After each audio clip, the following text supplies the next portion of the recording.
Welcome back to Quinte Connection. Thanks for joining us. Well, this time of year, many of us stop, reflect, and listen as a part of the National Day for Truth and Reconciliation. We have had the great privilege of speaking and learning from the Chief Maracle from Mohawks, the Bay of Quinte. Here is Chief Maracle with an overall update about the importance of September 30th and what we can expect in Tandanega. Seiko Sawatwego, I'm pleased to join you today. On September the 30th from 8:30 to 10:30 a.m., there's going to be a Truth and Reconciliation drive-through organized by Mohawk Family Services. And this will give community members the opportunity to learn more about the reconciliation on the territory and to have some free coffee, tea, or juice. And this will be at the Mohawk Fire Hall at 39 Meadow Drive. Also on September 30th at 12 p.m., the Native Women's Association will be hosting their annual Every Child Matters Walk, and it will begin at the Fire Hall and it will move down to the community center. And this is to bring the emphasis is Every Child Matters. You might have seen the orange flags at Every Child Matters, but it's also to commemorate not only the children that suffered at residential school and some died there, but also that every child's well-being matters. And so it's about relevancy of today that in our community, every child's welfare has to be a high priority. Then also on Tuesdays, the men's circle will have a meeting at 1935 York Road from 5 to 9 p.m. Then there's a women's circle meeting on Thursdays at the 1935 York Road from 6 to 8 p.m. There's a monthly Two-Spirit Indigenous Queer and Allies youth group from the last Friday of every month at the canteen at 1935 York Road, and that's from 5 to 7.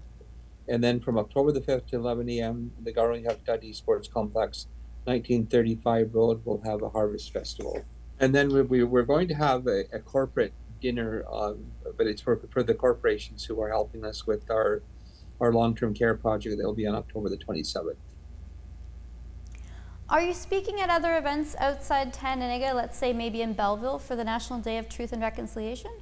Yes, I've been invited to speak in Belleville at the Truth and Reconciliation event there at the Market Square by the City of Belleville.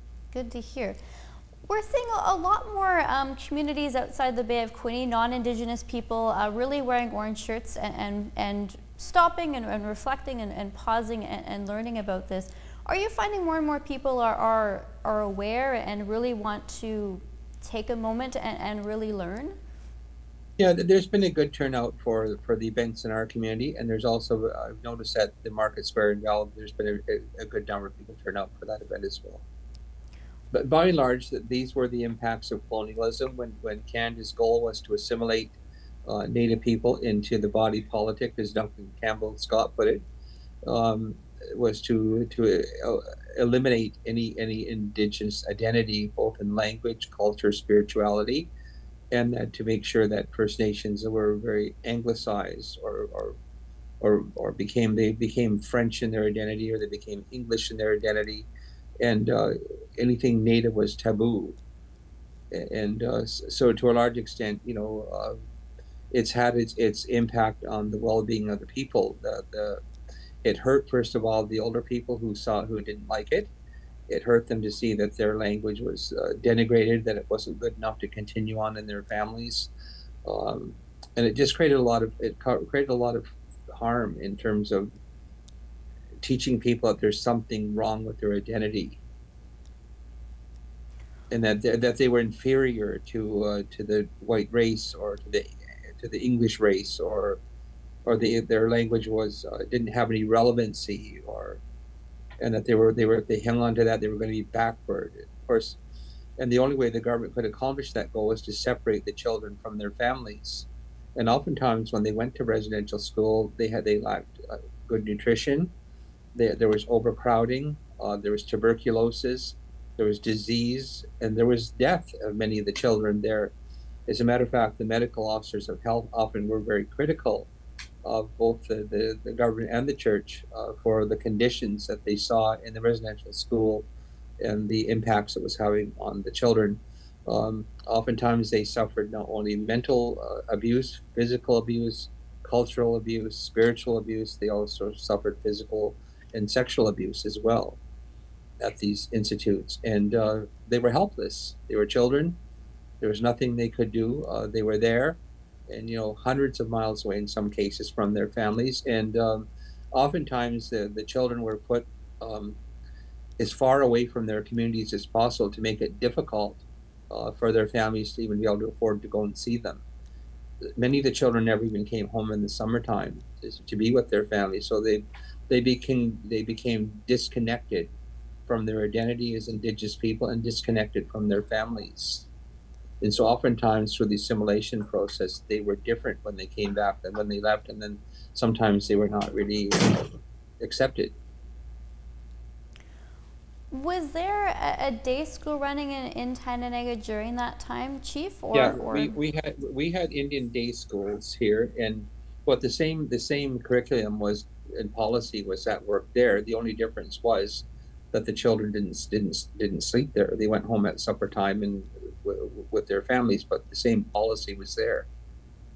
Really appreciate the time you've been sharing with us, Chief. Is there any other messages you'd like to continue to share as we wrap up here? Yes. What would mothers think now if the state said you can't raise your children? We're going to take them to a residential schools far away, and you will hardly see them for a number of years, and we're going to teach them to speak Mohawk, and any spiritual they have, they won't be able to practice it anymore, and they have to dress and look like us, and have to have the same values that we do. What would mothers think now if that happened to their children? Yeah, an excellent. Yeah, and it just took them out of their house, and they had nothing to say. They just were whisked away by strangers. And so oftentimes many people hid their children to keep them away from the colonial authorities because they knew of the abuses that went on, because some of them had been there themselves. And so they didn't want their children to be exposed to that. Oftentimes the parents could be jailed if they didn't cooperate with that policy. And so oftentimes the authorities came and just took their children. But there was never a thought that maybe those schools could have been built in the reserves and they could have been educated and maintained a relationship with their family. They had to be taken away.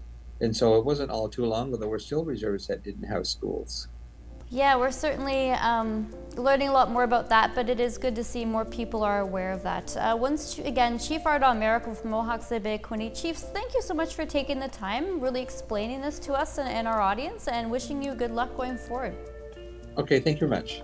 Thanks, Chief. Take care.